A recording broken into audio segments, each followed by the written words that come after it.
বলে মাসুম ছেলে মোদের কাছে একই জানতে চায় হাবিল কাবিল প্রশ্ন করে হাওয়া আদমকে তোমরা মোদের বাপ মা তোমাদের মা বাপকে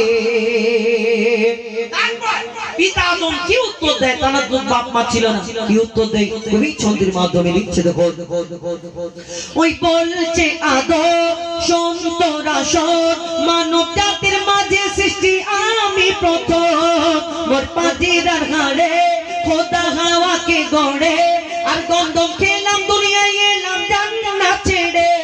মোদের কেউ জন্ম দেয়নি মোরা মায়েরই দুধ খাইনি মোদের কেউ জন্ম দেয়নি মোরা মায়েরই দুধ খাইনি পাইনি মোরা মা বাপের ভালোবাসা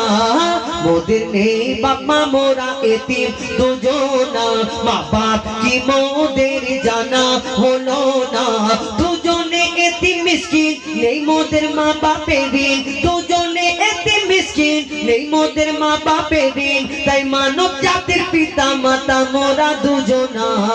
হাবিল কাবিল প্রশ্ন করে হাওয়া আদমকে তোমরা মোদের বাপ মা তোমাদের মা বাপকে আল্লাহ যখন আদম নবীকে সৃষ্টি করেছিলেন সেই ঘটনা রহস্য কি আদম নবীকে যেদিন আল্লাহ সৃষ্টি করবেন বানাবেন সেদিন চারজন ফারিস্তাকে ডেকেছিল চারজন যে মূল ফারিস্তা ছিল তা আল্লাহ ডেকে বলল তোমরা দুনিয়ার জমিন থেকে একটু মাটি নিয়ে এসো আমি আল্লাহ আমার মনের আশা আমি একটা আদম বানাবো কিন্তু সেই ফারিস্তারা চারজন ফারিস্তা আল্লাহকে বলল যে আল্লাহ আমরা যে তোমার ইবাদত করি এতে কি তুমি খুশি না তুমি বলছো আবার আদম বানাবে কেন এই আদম নবী আদম এই দুনিয়া বানানোর আগে আল্লাহ একটা জিনেদের দুনিয়া সৃষ্টি করেছিল আল্লাহর ইবাদত করার জন্য কিন্তু সেই জিন আল্লাহর এত নাফরমানি করলো ফারিস্তাদের বলল যে জিন জাতটাকে ধ্বংস করে দাও শেষ করে দিল কিন্তু আমার ফারিস্তারা বলল আল্লাহকে যে আল্লাহ তুমি তো জিন বানালে তোমার ইবাদত করলো না তোমার নাফরমানি করলো আবার তারা ধ্বংস হয়ে গেল কিন্তু আবার বলছো তুমি আদম বানাবে সে কেমন হবে না হবে সেই তোমার ইবাদত করবে কিনা এই যে আমরা তোমার ইবাদত করছি এতে তুমি খুশি না আল্লাহ সেদিন বলল আমি যা জানি তোমরা তা জানো না তোমরা দুনিয়ার জমিনে যাও তিনজন ফারিস্তা এলো ফিরে গেল চতুর্থ নম্বরে একজন ফারিস্তা মাটি নিয়ে গেল যার নাম হলো আজরাইল আলাইহিস সালাম যাকে আল্লাহ জান কবজের হুকুম সেদিন দিয়েছিল তুমি পারবে তো তারপর কি ঘটনা হয় কবি ছন্দের মাধ্যমে লিখছে দেখো ওমর আল্লাহ যখন বলে গড়ব আদম ফারিস্তারা শুনে বাধা দিয়েছে তখন বলে ওগো আল্লাহ পাক তুমি গড়েছো জিন্দাত উৎপাত করে তারা করে না ইবাদত কি হবে গড়ে আদম সে কি আর মোদের মতো কি হবে গড়ে আদম সে কি আর মোদের মতো কি জানি দেখতে কেমন তার রূপ চেহারা খোদা বলে আমি জানি তোমরা জানো না আদম সৃষ্টি করা আমার আসল বাসনা আমি যে গর্ব আদম সে মাখলুকে সর্বোত্তম আমি যে গর্ব আদম সে মাখলুকে সর্বোত্তম আমি নিজের সেরা সৃষ্টি দেখব আদম চেহারা হাবিল কাবিল প্রশ্ন করে হাওয়া আদমকে তোমরা মোদের বাপ মা তোমাদের মা বাপকে আদম নবীকে না বানালে আমার নবীকে আমি পেতাম না দুনিয়া পেত না এই দুনিয়াতে আল্লাহ বলে কাকে আল্লাহকে কে চিনতো আমার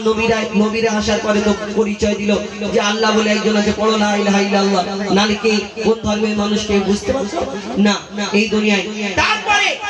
আবার আদম নবীকে যখন বানালো মাটির দেহটা বানানোর পরে রেখে দিলে আবার আল্লাহ সব ফারিস্তাদের ডেকেছিলেন সেদিন এসে বলল তোমরা আমার আদমকে সবাই সিজদা করে নাও সবাই মিলে সিজদা করে নিল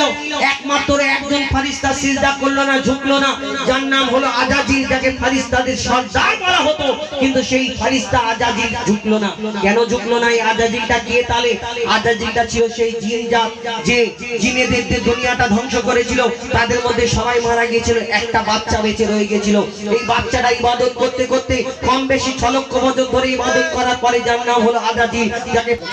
দিল আল্লাহ আওয়াজ শোনো শোনো সব আওয়াজ দেখো আমার গড়া সৃষ্টির সেরা মাখলুকের তাজ এই মুর্শিদেরই আদম একে গড়েছি এমন সারা কায়নাতের জ্ঞান তার মাঝেতে গোপন আদমকে দোয়া করে নে তোরা সিজদা করে, আদমকে দাওয়া করে নে তোরা সিজদা করে, এই সুযোগ দিলে ছেড়ে পাবি অভিশাপ। আজাজিল বলে আমি সিজদা দেব